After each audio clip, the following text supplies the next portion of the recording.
Buenos días. Bueno.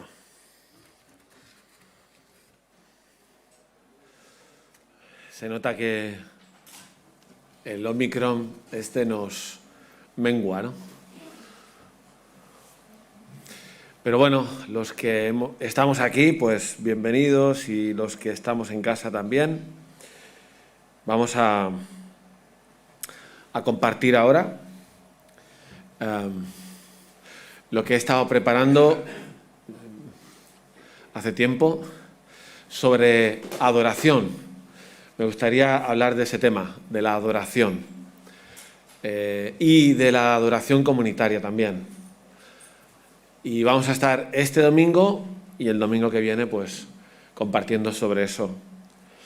Y el planteamiento de lo que quiero compartir es como empezar por lo que es fundamental. O sea, cuando pensamos en adoración, lo más esencial, lo más fundamental, lo que deberíamos de tener muy claro, ¿no? También os adelanto que este tema trasciende la cuestión de la adoración entendida como lo que venimos a hacer aquí el domingo. Es una cosa mucho más amplia que incluso abarca, pues, la evangelización, abarca el discipulado, abarca, pues, un montón de cosas, porque al final adoración tiene que ver con quién es Dios y nuestra respuesta a ese Dios que conocemos, ¿no? Espero que me sigáis lo que estoy diciendo. Entonces tengo 4 puntos, 4 ideas que lanzar. Y me gustaría empezar, pues, por la primera. La primera es como introductoria, pero bueno, no es una introducción, forma parte. Es porque vamos a recordar algo que ya compartimos en octubre pasado. La primera idea es que como cristianos y como iglesia, nuestra tarea principal es adorar y servir a Dios. Lo voy a repetir. Espero que no desconectéis y que no estéis despistados, porque esto necesita concentración, ¿vale? Como cristianos, tú y yo, y como iglesia, nuestra tarea principal es adorar y servir a Dios. ¿De acuerdo?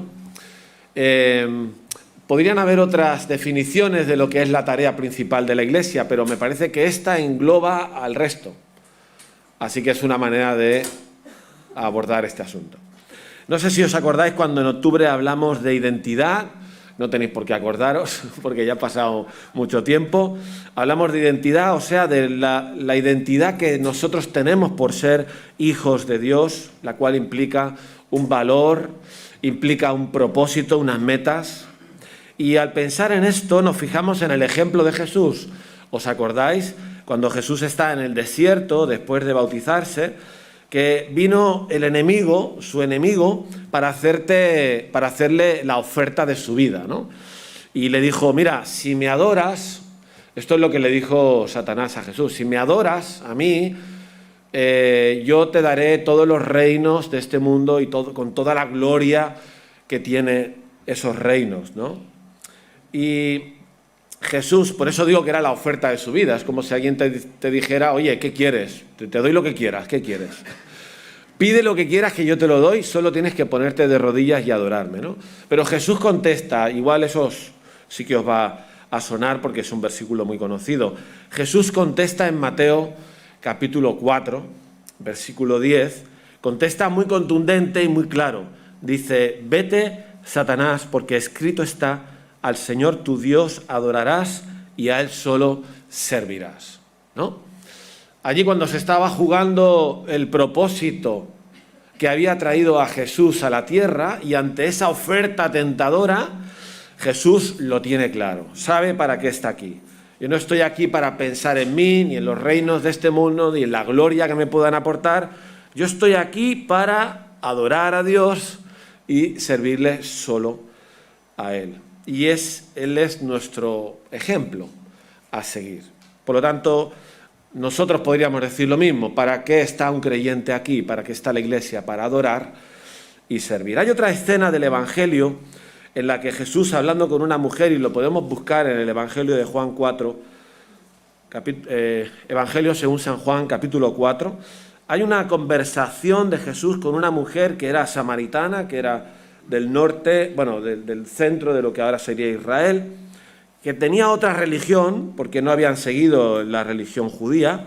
Y hay un momento de la conversación en la que la mujer le dice a Jesús, en el versículo 20, nuestros padres adoraron en este monte, el monte en el que estaba Jesús con ella allí al lado de un pozo, había una montaña, el monte Gerizim, y la mujer dice, nosotros los samaritanos adoraron en este monte, y vosotros, los judíos, decís que en Jerusalén es el lugar donde se debe adorar.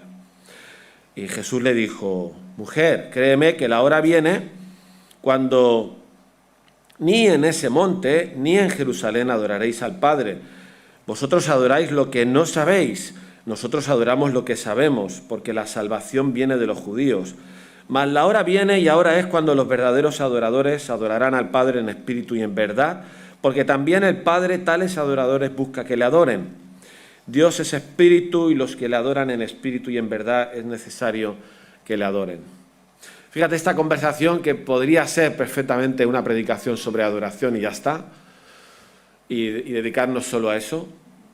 Pasa que yo tengo más cosas que decir, entonces no voy a ceñir, pero hay un par de detalles en esta conversación que son interesantes.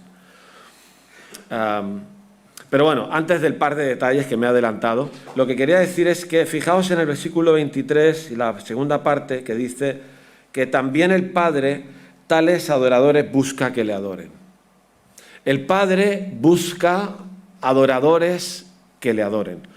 Así que entre la declaración de Jesús, al Señor tu Dios adorarás y a Él solo servirás, y esta conversación de la que podemos sacar esa frase, que Dios busca adoradores, pues eso nos deja claro que es así, que en la vida de un cristiano hay una tarea principal que es adorar a Dios. ¿Crees que tú y yo somos adoradores? ¿Tú crees que tú eres un adorador? ¿Crees que nuestra iglesia es una iglesia que adora? La respuesta a esa pregunta es sí. Todos lo somos. Incluso los no creyentes son adoradores. ¿Por qué? Porque todos adoramos y servimos a algo o a alguien.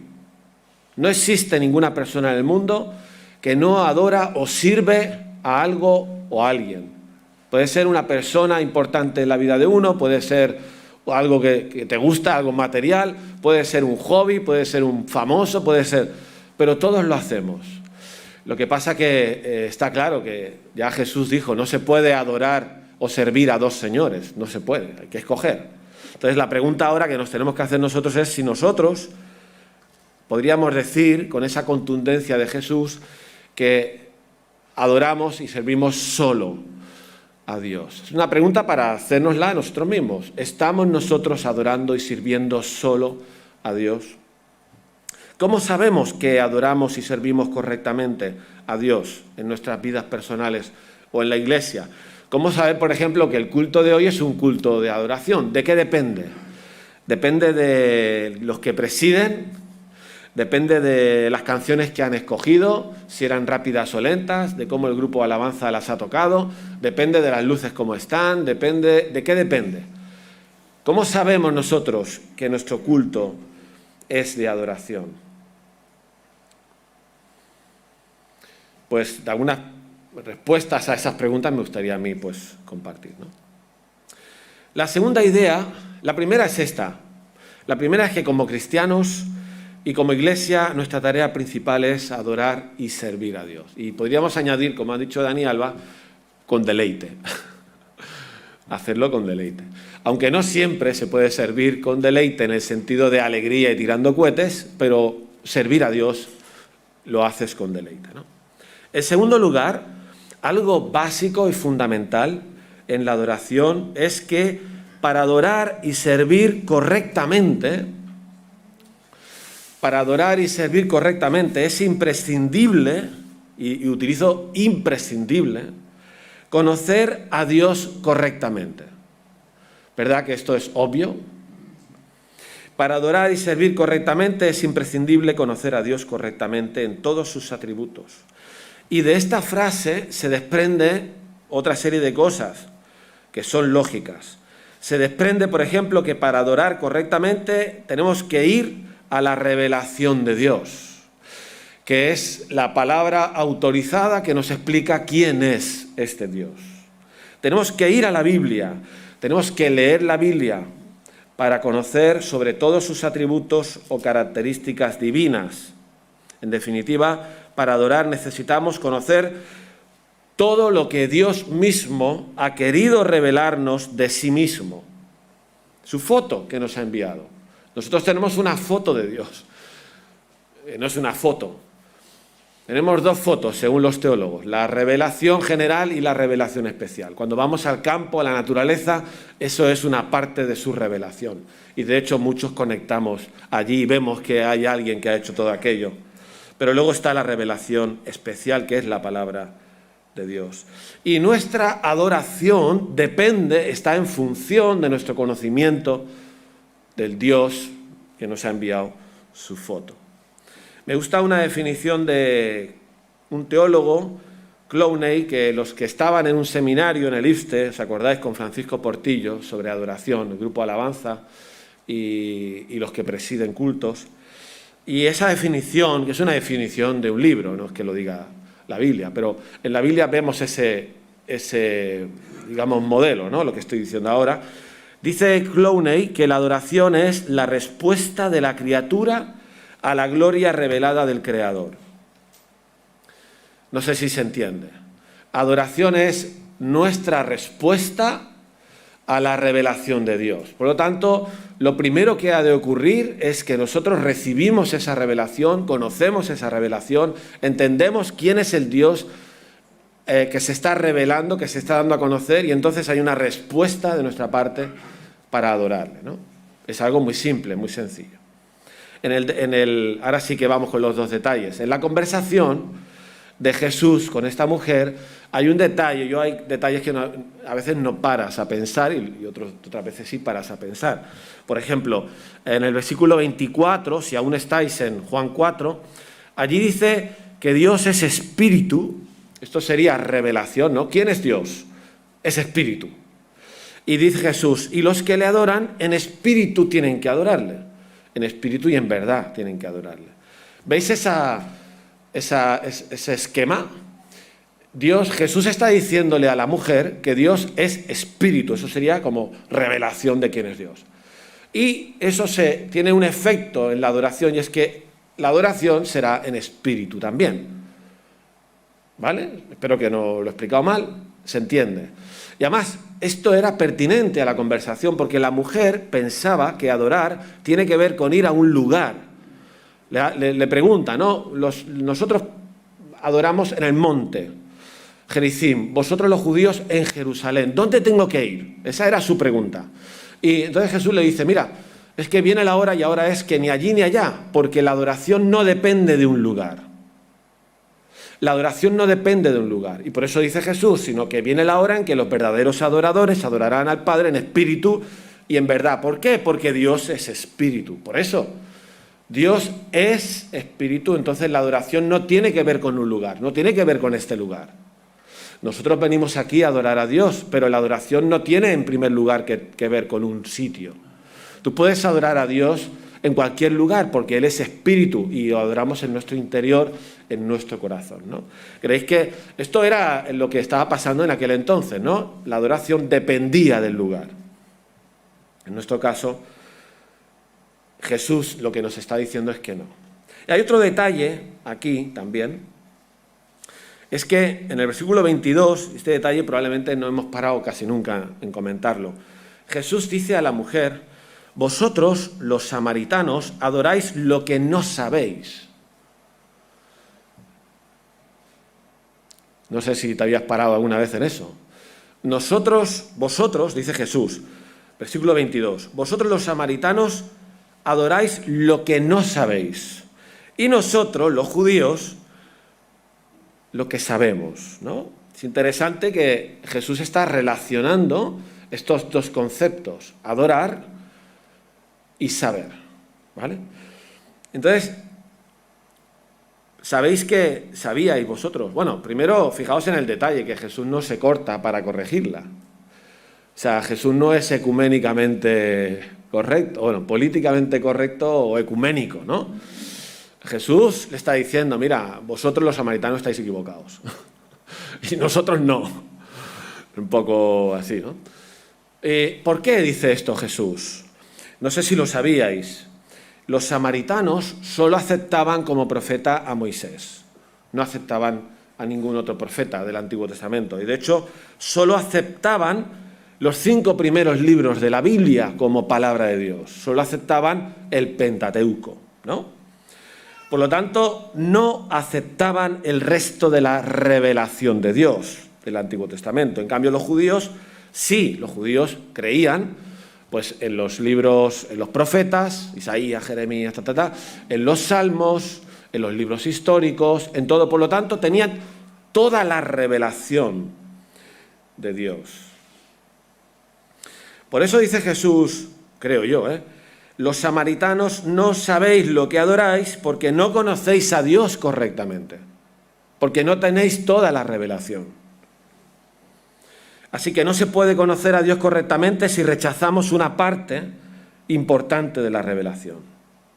Y los judíos, como sí que lo tenían, sabían que la salvación viene de los judíos, que es lo que dice Jesús a la mujer.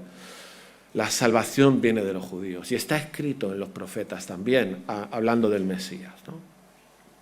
Así que para adorar correctamente necesitamos conocer toda la revelación de Dios sobre sí mismo y no podemos el no conocerla o rechazar parte de esa revelación. Entonces aquí viene otra pregunta de estas para nosotros que estamos aquí, ¿no? ¿Conocemos nosotros a Dios? Esa es la pregunta.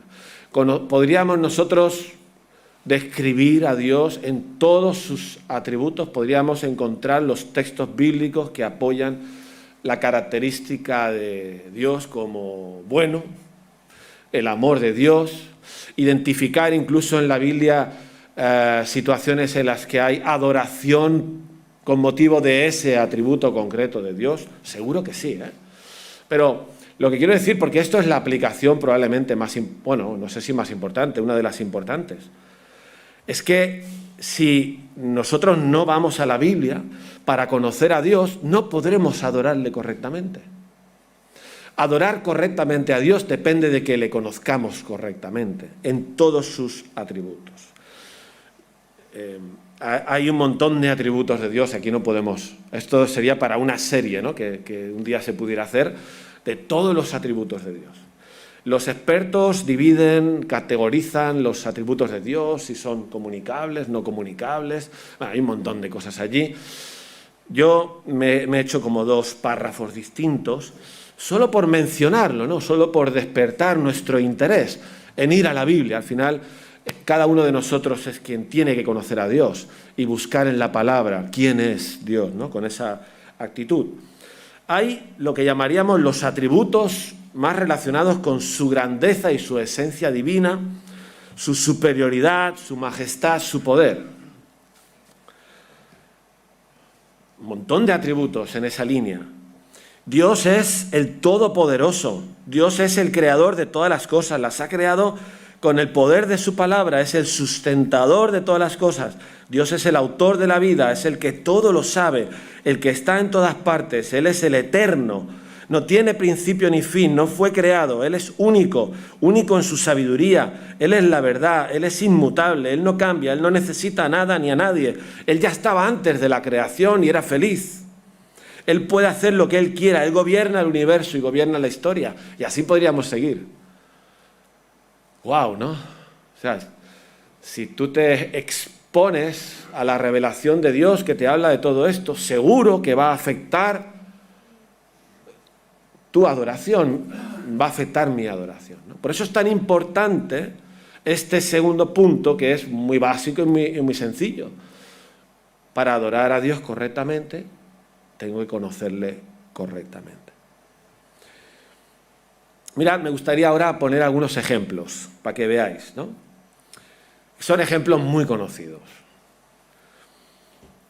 Hace calor, ¿no? ¿Tenéis calor o no? ¿Frío? Ah, bueno, entonces soy yo. Bueno, vale. ¿Tenéis calor? Sí, lo podéis bajar un poquito, pues. A mí, mira. Bien. Hechos 9, la historia de Saulo de Tarso. Hechos 9. ¿Qué pasó con Saulo de Tarso? Saulo de Tarso era creyente, él pensaba que era creyente, amaba a Dios y por amar a Dios estaba persiguiendo cristianos. Estaba persiguiendo a cristianos que se habían ido hacia Damasco.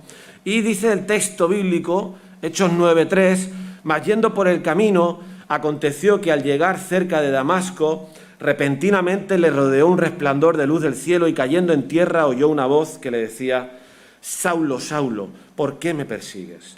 Y él dijo: ¿quién eres, Señor? Y le dijo: yo soy Jesús a quien tú persigues. Dura cosa te es dar coces contra el aguijón. Él, Saulo, temblando y temeroso, dijo: Señor, ¿qué quieres que yo haga? Y el Señor le dijo: levántate y entra en la ciudad y se te dirá lo que debes hacer. Fijaos, claro, esto es un ejemplo impresionante de la revelación de Dios, ¿no? O sea, Saulo va por el camino y ¡bum!, resplandor del cielo. No sé si a ti te ha pasado. Mira, no te ha pasado, pero sí te ha pasado, porque tenemos la palabra. Y la palabra es la revelación de Dios. Ahora, es verdad que Saulo tiene una experiencia que es muy fuerte de la revelación de Dios. Se le revela como, primero, esa luz, ese resplandor de luz del cielo, que lo tira al suelo, lo deja ciego, además se quedó ciego 3 días, y además oye una voz, esa luz habla, ¿no? Y esa voz le conoce a él, porque le dice Saulo, y sabe que Saulo está persiguiendo cristianos y se lo dice. O sea, esa voz es el omnisciente, ¿no? Es el que todo lo sabe y se lo está demostrando en esa conversación con sus primeras palabras. Y Saulo, Jesús le dice: yo soy Jesús a quien persigues, ¿no? Ahora, esa es la revelación. Ahora viene la adoración, la respuesta. ¿Qué respuesta es? Él, temblando y temeroso, dijo: Señor. A Jesús, atentos a eso, es Dios. Él estaba persiguiendo cristianos porque no creían que Cristo era Dios. Ahora, fíjate el cambio. El cambio es Dios.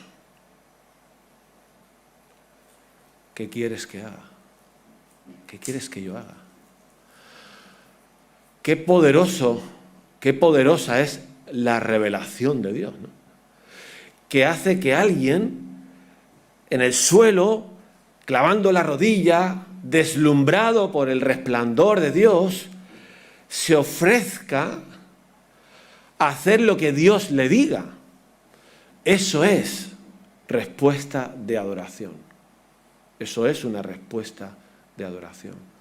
Señor, ¿qué quieres que haga? Dímelo, porque estoy dispuesto a hacerlo. Y lo hizo. Vete a Damasco, allí ya se te dirá lo que tienes que hacer. Jesús tampoco, Jesús no le da detalles al hombre, ¿no? Y además lo llevan medio arrastrando porque no podía andar, estaba ciego. Arrastrando no, exagerado. Cogidito de la mano. Y encima allí tiene que estar 3 días sin ver y depender de un hermano, Ananías, que le tenía miedo y que Jesús, el Señor, usa para devolverle la vista y decir lo que tiene que hacer. Hay otro ejemplo en la Biblia, en Isaías 6. Isaías 6 hay también otra experiencia así un poco potente de la revelación de Dios, ¿no? Está Isaías, vamos a leerlo. En el año que murió el rey Uzías, Isaías 6, dice, ahora fijaos esto, ¿no? Vi yo al Señor sentado sobre un trono alto y sublime, ¿no? Es algo espectacular. El rey en el trono, alto, sublime. Sus faldas llenaban el templo. Por encima de él había serafines, ángeles. Cada uno tenía 6 alas, con 2 cubrían sus rostros, con 2 cubrían sus pies, con 2 volaban. Y el uno al otro daba voces diciendo: Santo, santo, santo, Jehová de los ejércitos, toda la tierra está llena de su gloria. Y los quiciales de las puertas se estremecieron con la voz del que clamaba y la casa se llenó de humo. Aquí, en este texto, que hay una revelación, ¿no? Dios se revela a Isaías. Se incluye uno de los atributos, vamos a decir, morales, que llaman así morales, ¿no? Antes, los que hemos mencionado antes eran de estos de la grandeza y superioridad de Dios. Aquí se incluye la santidad, que es un atributo moral de Dios. Y los ángeles están cantando o declarando que Dios es santo, mejor dicho, perfectamente santo, por eso se repite 3 veces. Dios es perfectamente santo. Dios es el rey que está en el trono, Dios es el que llena el templo, ese trono alto y sublime, sus faldas llenan el templo. Los ángeles reconocen que están delante de la perfección total de Dios y dicen, toda la tierra está llena de su gloria y las puertas del templo tiemblan. Imagínate que aquí ahora temblaran las puertas porque hubiera una revelación así. ¿Y qué pasa? Dios se revela en Isaías y provoca una respuesta de adoración. Una respuesta de adoración que implica el reconocimiento de su pequeñez frente a la majestad que está siendo revelada y de su pecado. Él lo dice, él dice, entonces dije, ay de mí que voy a morir, ¿cómo? No puedo estar aquí de pie. Voy a morir, soy muerto, porque siendo un hombre inmundo de labios y habitando en medio de pueblo que tiene labios inmundos, han visto mis ojos al Rey, Jehová de los ejércitos. Qué interesante, ¿no? Cómo la revelación de Dios afecta a la vida de alguien. Además, fijaos que este alguien, Isaías, luego iba a ser llamado a la misión. Y él dice, heme aquí, pero primero tiene que pasar por enfrentarse a la revelación de este Dios tan grande y santo y colocarse en la posición que tenía que estar colocado. Porque para adorar hace falta que tú y yo estemos en la posición que tenemos que estar. Y no somos iguales a Dios.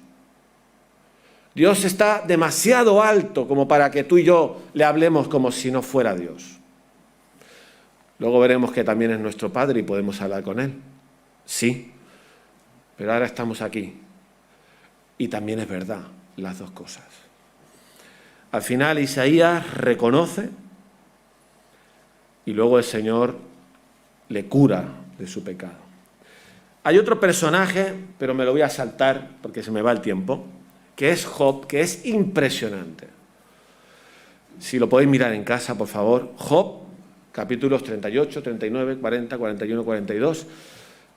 Un hombre destrozado por las pruebas, la mujer le abandona, medio abandona, los amigos lo acusan de mal cristiano. Y cuando tú pensarías que Dios tendría que haber venido con una mantita o con una pastilla para quitarle el dolor de la sarna que tenía o lo que fuera y sacarle a la mujer de encima y a los amigos. No, Dios dice que, capítulo 38, le habla desde un torbellino y le dice, ¿dónde estabas tú cuando yo fundaba la tierra? Yo no sé si ese fue el tono. El tono no lo sé. Pero la pregunta es, Job contesta, ¿dónde estabas tú cuando yo fundaba la tierra? ¿Sabes en esa frase que hay? Hay una revelación de Dios que está diciendo que Él fundó la tierra, que Él es el creador, que Él es eterno, por eso Job no estaba cuando Dios la fundó, y que encima tiene todo el poder para hacerlo, y por eso fundó la tierra. No se trata de fundar una tontería, no, la tierra entera. Fíjate, con una frase nada más. ¿Sabéis cómo acaba la historia de Job? ¿Cómo reacciona Job? ¿Cuál es su reacción de adoración? Mi mano pongo sobre mi boca. Mi mano pongo sobre mi boca. A veces necesitamos esta revelación de la majestuosidad sublime de Dios para callar. ¿Cuántas veces adoramos callados? Porque no se puede decir nada. Porque Dios se revela y te asombra. Y te quedas admirándolo. Eso es también adoración. Y necesitamos conocer a Dios correctamente para adorarle y servirle correctamente. Al final acaba Job, ¿os acordáis? De oídas te había oído, pero ahora mis ojos te ven. Y acaba diciendo dos cosas. Ahora sé que todo lo puedes y ahora sé que todo lo sabes. ¿Por qué? Porque se ha revelado. Dios ha querido. A mí nunca se me ha revelado así, desde un torbellino, un huracán, un tornado. Pero lo tenemos en la palabra.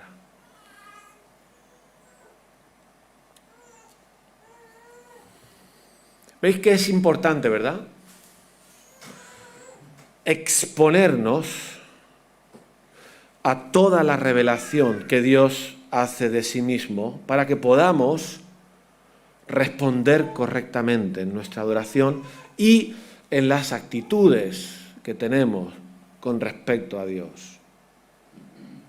Todos estos ejemplos que he buscado a propósito nos sitúan en una posición correcta con respecto a Dios. El ser humano, no hablo de nosotros ahora, el ser humano le vacila a Dios. Le habla como le da la gana a Dios. Y nosotros podemos caer en ese peligro también. Jaume Allenas hablaba del Dios camarero, ¿no? Utilizamos a Dios como camarero los creyentes. Dame esto, dame lo otro, tráeme esto, cura a mi madre, dame un trabajo. Tráemelo y tráemelo ya, si puede ser, por favor. Es fácil desequilibrarse en cuanto a nuestra actitud con Dios.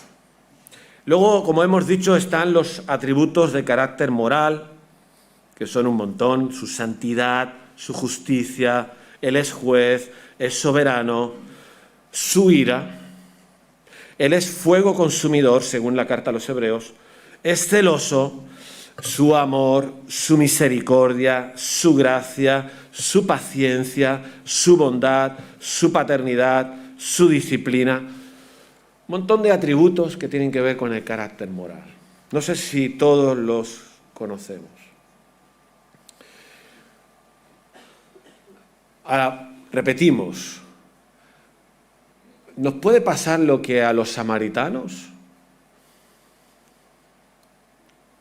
Que no conozcamos toda la revelación, incluso que rechacemos parte de la revelación.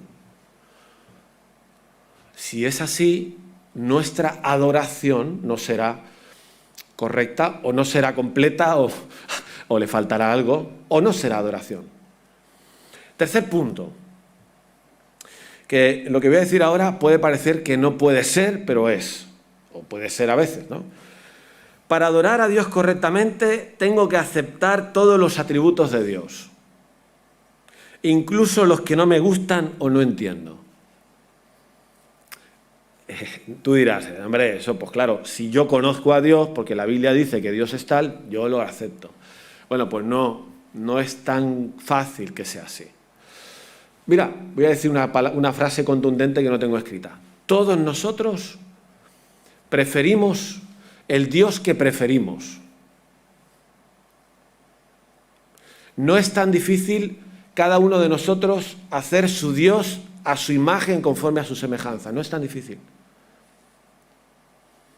Nos gustan más unos textos que otros, acudimos más a esos textos que a otros, alabamos mejor a Dios por unos atributos que por otros. Y eso puede ocurrir incluso inconscientemente y puede ocurrir conscientemente, puede ocurrir por problemas emocionales. Yo me acuerdo una vez, una hermana, hace muchos años, que había sufrido abusos por su padre, que no podía llamar a Dios Padre. Pero Dios se ha revelado como Padre, ¿sí o no? Quiere ser, Él te adopta. Dios es mi Padre. Yo le puedo llamar papá, el Espíritu Santo quiere que yo le llame Padre, quiere que yo me meta en mi habitación y hable con mi Padre que está en los cielos. Y esa hermana no podía, hasta que perdonó a su padre y empezó a llamar a Dios Padre. A veces es algo que tú ni quieres, o sea, no, es una cosa involuntaria, ella no tenía la culpa de esto. Era una interferencia, un cortocircuito mental, nuestra mente es capaz de hacer esto. Ahora, puede haber otras razones para rechazar atributos de Dios o parte de la revelación de Dios en cuanto a sí mismo. También pueden haber otras razones.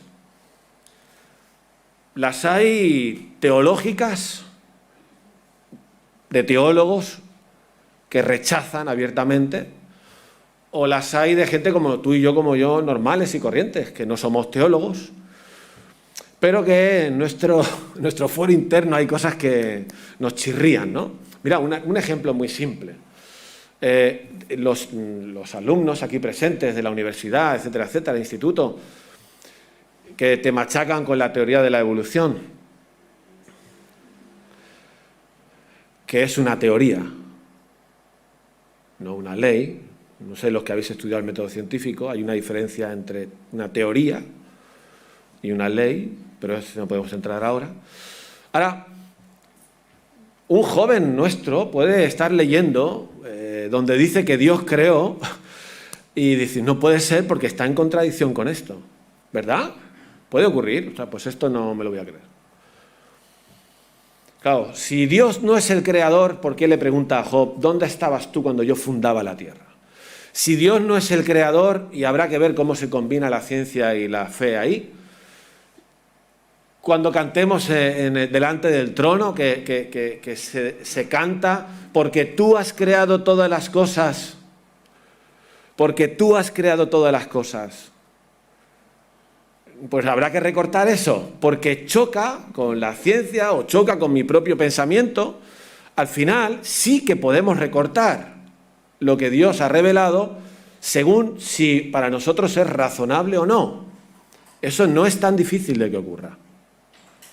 Y en la teología liberal o en la teología que sea, pues hay quienes han dicho que, por ejemplo, el Dios del Antiguo Testamento no es el mismo Dios que el Nuevo Testamento. Eso se ha dicho. ¿Por qué? Porque no entra en la cabeza que Dios ordene la guerra contra los cananitas y el exterminio de ese pueblo. Y es complicado de tratar ese asunto. Pues claro que es complicado. Recuerdo una controversia que hubo en una revista de teología, Aletheia, con respecto a este asunto, en el que un teólogo hablaba de los textos inmorales, ¿no? Porque no podía entender que Dios, no recuerdo si decía que ese Dios no es el Dios que hay que creer, o si decía que los textos no eran inspirados por Dios. Números 31, uno de los textos. En ese mismo artículo, o en esa misma revista, Aletheia, que es de la Alianza Evangélica, la revista que tienen de teología, José de Segovia publicó esto. ¿Dónde está? Que llama la atención el título, ¿eh? Yo me acuerdo, si alguien quiere leer esto, yo se lo paso. Los dos. El que ponía en duda y el que José de Segovia. La ira del Cordero, era el artículo de José de Segovia. La ira del Cordero. Crónicas, 2 puntos. Crónicas de guerra del príncipe de paz. Ahora, fíjate que tiene tela la frase.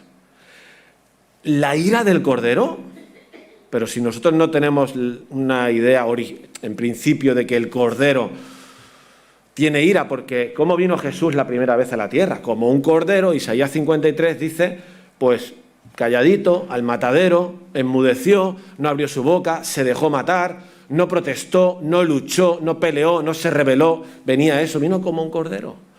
Ahora, aquí habla de la ira del Cordero, José de Segovia. Y luego dice, crónicas de guerra del príncipe de paz. ¿Veis que parece contradictorio? Jesús es el príncipe de paz, pero ¿es protagonista de crónicas de guerra?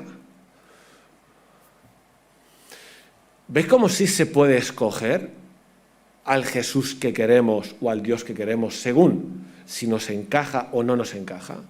Ahora, el peligro de esto, lo hagamos con razones teológicas o no, es que no adoraremos correctamente. Porque estamos seleccionando. Estamos enseñando a nuestros hijos unos atributos de Dios, otros no. Unos nos gustan más, otros no. Unos los explicamos cuando predicamos el Evangelio, los otros no. Y es grave esto, ¿eh? Es grave que nosotros decidamos lo que hay que decir de la revelación que Dios nos ha dado de sí mismo. Nosotros podemos decir que no entendemos cosas, eso sí, yo también lo digo, ¿eh? Yo leo Números 31 y digo, ¿cómo se explica esto? Complicado.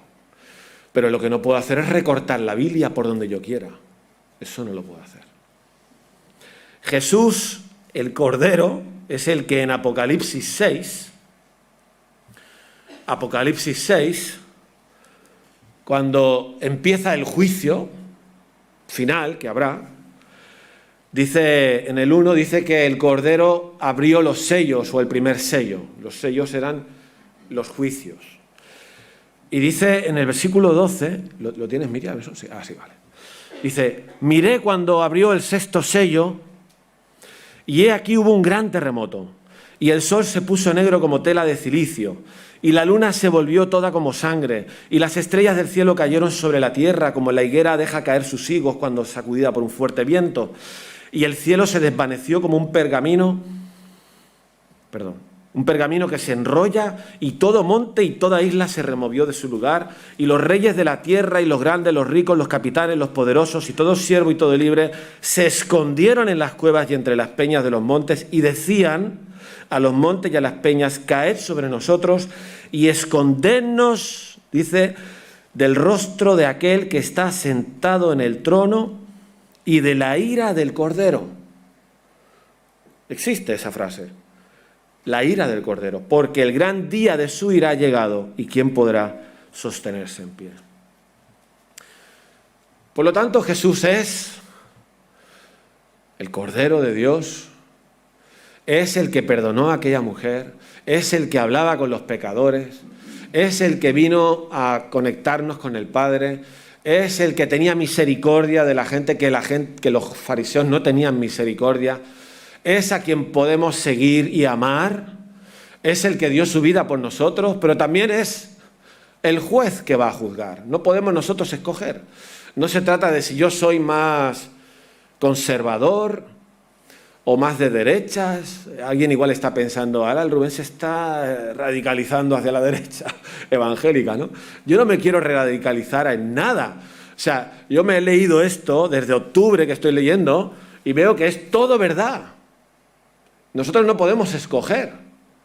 Jesús es el Cordero que murió humillado por amor a mí y es el juez que cuando desate los sellos, pues la gente querrá esconderse para que no le caiga lo que le va a caer. Pero yo eso no lo puedo esconder, no lo puedo recortar, porque si no estaría eliminando parte de la revelación que Dios ha hecho de sí mismo. Jesús, porque los teólogos liberales dicen que Jesús sí que nos muestra al verdadero Dios. Esto es lo que dicen los teólogos. Jesús sí que es la expresión perfecta de Dios. Este Jesús, al que llaman así, en contraposición con el Dios del Antiguo Testamento, es el Jesús que después de estar un año en Galilea predicando, cuando acabó su ministerio en Galilea, creo que esto lo he compartido, empezó a decir, ay de ti, Corazín, ay de ti, Betsaida, ay de ti, Capernaum, porque si aquí se hubieran hecho los milagros que yo he hecho, se hubieran arrepentido, dice, por lo tanto, dice Jesús, el bonachón y tal, por lo tanto, mayor será el castigo contra vosotros que contra Sodoma y Gomorra o contra Tiro y Sidón. ¿Suena fuerte esto? Te tira para atrás. Si tú lo lees esto en la Biblia, te tira para atrás. No debería tirarte para atrás. Es la revelación de Dios, como mucho es estudiarlo. Jesús es el que en las iglesias del Apocalipsis las corrige. Pero es que yo no le veo problema a eso. Jesús es el que se le aparece a Juan y Juan se desmaya de la revelación gloriosa que tiene Juan allí. Vi a uno como semejante al Hijo del Hombre, que sus vestiduras eran así, ahora no me acuerdo de memoria. Lo podéis buscar, Apocalipsis 1, y Juan se desmaya.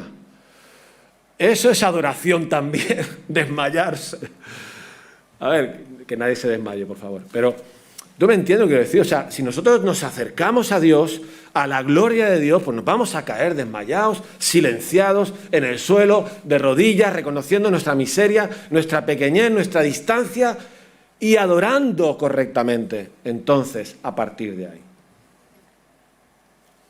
Cuando Jesús corrige a su iglesia, el Jesús resucitado, ¿sabes a qué iglesia está corrigiendo?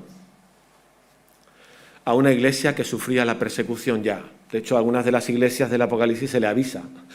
Van a meter en la cárcel durante 10 días a no sé quién, se lo dice Jesús. Os van a meter en la cárcel 10 días, no me acuerdo qué iglesia es. Pero Jesús le dice a la iglesia en Éfeso que conoce sus buenas obras, todo el trabajo que han hecho por el Señor, pero tengo contra ti que has perdido tu primer amor. Lo dice. ¿Es malo que lo diga? Las dos cosas son buenas. Jesús reconoce lo bueno y confronta lo malo. ¿Eso es malo? ¿Me interesa que me diga lo bueno, pero lo malo no quiero que me lo diga? Entonces recorto ese versículo. Y lo que sigue, dice, sé pues celoso y arrepiéntete, porque si no vendré a ti y quitaré el candelero de su lugar. Eso lo dice Jesús, no lo digo yo. Quitaré el candelero significa que esta iglesia desaparecerá del mapa. Oye, ¿y por qué Jesús, que es como un cordero bueno, que ama a los pecadores, que nos abraza, que aceptó la adoración de aquella mujer que había sido prostituta, por qué Jesús le escribe una carta a una iglesia para decirle que o se arrepienten de lo que están haciendo mal o que los va a eliminar del mapa de la iglesia?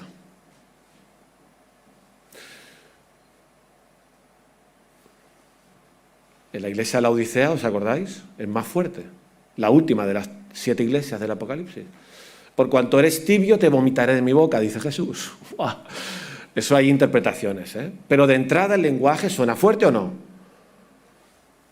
Y Jesús lo razona, dice, porque os habéis vuelto autosuficientes, porque pensáis que no me necesitáis, pensáis que sois ricos, no sé qué, no sé cuánto, y en realidad sois miserables, estáis ciegos, estáis desnudos, y me necesitas.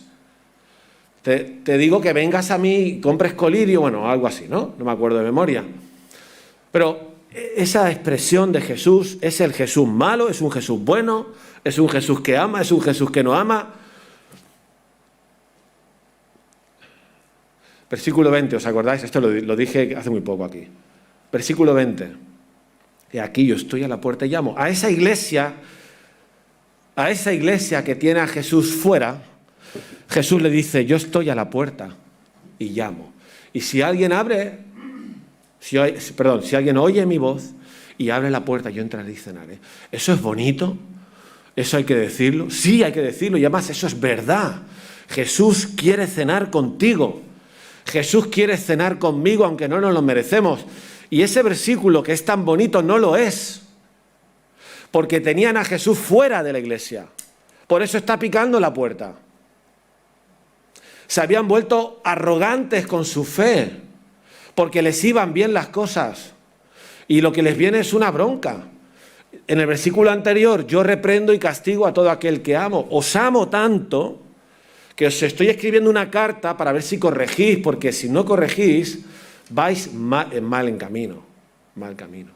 Porque un creyente que no necesite a Dios, ¿qué es? ¿Qué es?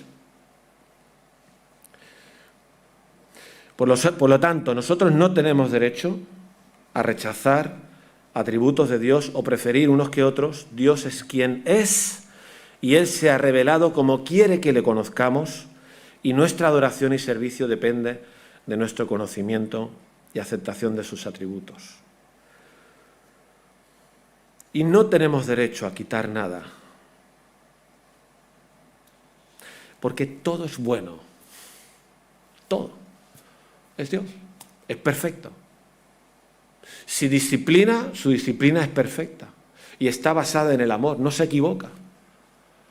No hay nada malo.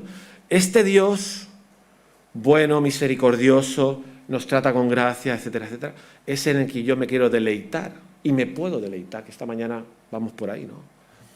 Pero no tengo que escoger con quién me voy a deleitar. Me deleito con Dios completo. Me queda el cuarto punto, voy por el minuto 50, pero os pido un poquito de paciencia para acabar este punto, el cuarto. Por último, la respuesta de adoración, nuestra respuesta de adoración más lógica y elemental es la que dice Romanos 12:1. Romanos 12:1. Romanos 12:1 dice: así que, hermanos, os ruego por las misericordias de Dios que presentéis vuestros cuerpos en sacrificio vivo, santo, agradable a Dios, que es, ¿qué? Vuestro culto. El culto esencial, el culto principal, ese culto es que presentéis vuestros cuerpos, vuestras vidas, en sacrificio vivo delante de Dios. Se trata de ofrecernos nosotros. Un poco parecido a lo de Pablo, ¿no? Ahí en el camino a Damasco. Es ese claudicar, Señor, ¿qué quieres que yo haga? Esa es la esencia de la adoración. Y de hecho, nosotros, si no hemos llegado a ese punto en nuestro exponernos a la revelación de Dios, probablemente cuando venimos aquí a cantar no estaremos adorando. Si nunca hemos llegado a ese punto en el que presentamos nuestra vida como ofrenda, como dice Pablo aquí a los romanos, que presentéis vuestros cuerpos, vuestras vidas en sacrificio vivo, que es vuestro culto. Ese es el culto, el lógico, la trella, lo mismo que dijo Jesús al diablo en el desierto. Servirás, es el mismo verbo que culto. Esa es nuestra adoración principal, la entrega. ¿Y sabes qué revelación está usando Pablo para decirnos que nuestra respuesta de adoración es esa entrega total? ¿Sabes qué revelación está utilizando de Dios? Lo dice una frase antes. Os ruego por las misericordias de Dios. Revelación. Os ruego por la misericordia de Dios que hemos visto hasta aquí en todo el libro de Romanos. Os ruego por la misericordia de Dios que entreguéis vuestras vidas en adoración. La misericordia de Dios es la manera en la que hemos sido tratados. Ahora, ¿de qué misericordia estamos hablando?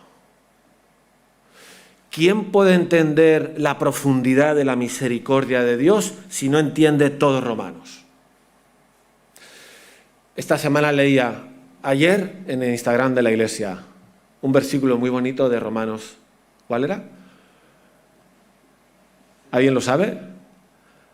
Yo lo leí. Romanos 5:8. Qué precioso es ese versículo.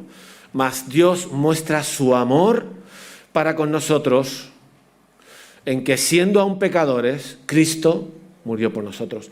Hay un texto sublime en el capítulo 8, al final, con el que empezamos el año, que habla del amor de Dios. Vamos a hablar de la misericordia, el amor de Dios. ¿Qué dice Romanos 8 al final? Que nada nos puede separar del amor de Dios. Ni lo alto, ni lo profundo, ni la muerte, ni la vida, nada. O sea, es como la apoteosis de Romanos. En el capítulo 8, que todo el capítulo es tremendo, lleno de esperanza, etcétera, etcétera, acaba diciendo: nada nos puede separar del amor de Dios. Romanos 5:8 habla del amor de Dios.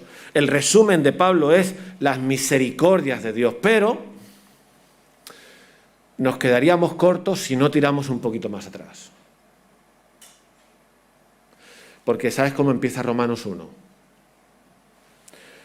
Romanos 1 dice 18, porque la ira de Dios se revela desde el cielo contra toda impiedad e injusticia de los hombres que detienen con injusticia la verdad. Ya no nos gusta, la ira de Dios. Claro, nosotros pensamos en la ira de nuestros padres, o de tu mujer, o del vecino, que cuando se enfada pierde los papeles, dice lo que no tiene que decir. No. Ahora, la ira de Dios es perfecta, no se equivoca, no se pasa, pero es ira, es enfado. ¿Dios tiene ira? Perdón.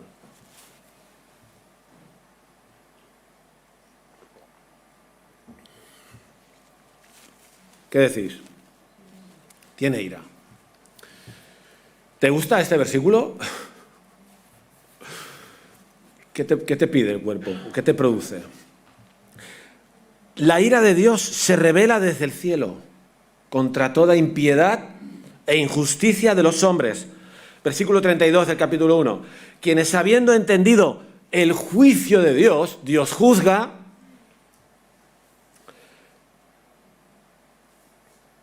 que los que practican tales cosas son dignos de muerte. Aquí estamos hablando de cosas que no nos gusta hablar.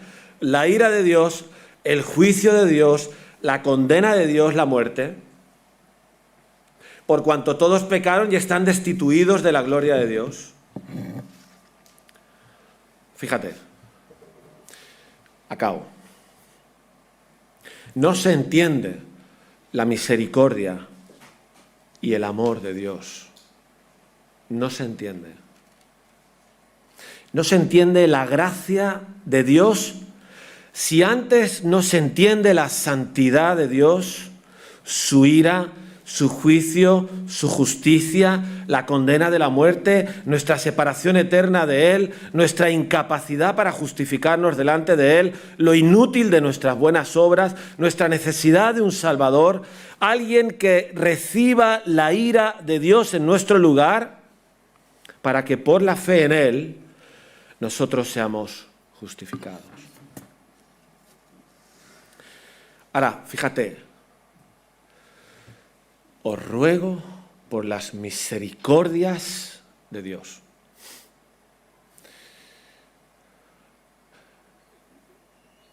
¿Ha tenido misericordia Dios de nosotros? ¿Dios nos ama mucho o poco? Si tienes en cuenta su santidad, que no merecemos nada, es todo. Por eso Pablo no se le ocurre que pueda haber, después de haber visto toda esa doctrina en Romanos, una respuesta de adoración que no sea la vida entregada.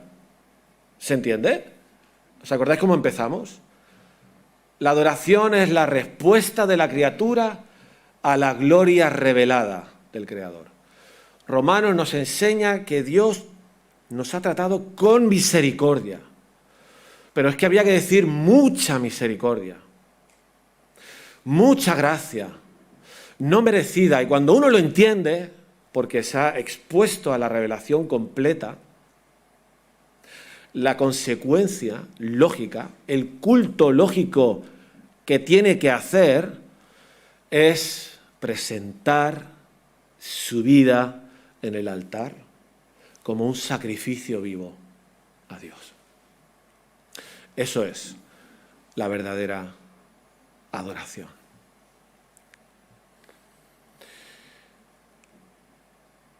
Entonces, eran estos 4 puntos. Somos adoradores y servidores, tenemos que conocer a Dios como se ha revelado, tenemos que aceptar, en tercer lugar, todo lo que Dios ha revelado, y nuestra respuesta de adoración más esencial es la entrega de nuestra vida. La semana que viene veremos cómo afecta eso al culto que hacemos hoy, ¿vale?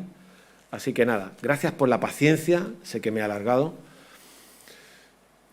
pero espero que nos sirva como mínimo para leer la Biblia, para querer conocer a Dios, para buscarle, para responder, para estar contentos, para deleitarnos, para pedir perdón, para callarnos, para entregarle nuestra vida, para lo que sea que Dios en su palabra nos indique a cada uno de nosotros.